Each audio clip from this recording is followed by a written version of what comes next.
يا أيها المزمل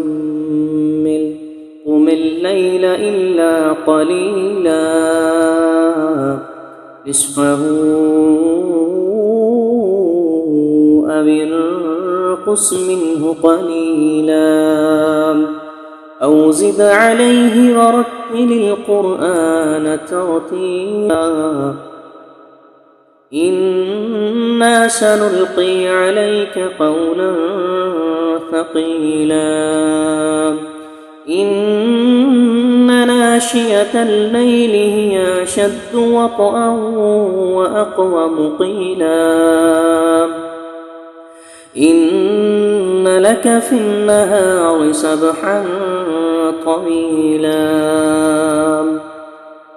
واذكر اسم ربك وتبتل إليه تبتيلا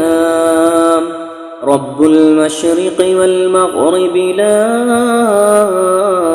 إله إلا هو فاتخذه وكيلا واصبر على ما يقولون واهجرهم هجرا جميلا وذرني والمكذبين أولي النعمة ومهلهم قليلا إن لدينا أنكالا وجحيما وطعاما ذا غصة وعذابا أليما يوم ترجف الأرض والجبال وكانت الجبال كثيبا مهيلا إنا أرسلنا إليكم رسولا شاهدا عليكم كما أرسلنا إلى فرعون رسولا فعصى فرعون الرسول فأخذناه أخذا وبيلا فكيف تتقون إن كفرتم يوما يجعل البلدان شيبا السماء منفطر به كان وعده مفعولا إن هذه تذكرة فمن شاء اتخذ إلى ربه سبيلا إن ربك يعلم أنك تقوم أدنى من ثلثي الليل ونصفه وثلثه وطائفة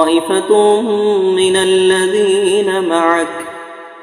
والله يقدر الليل والنهار علم أن لن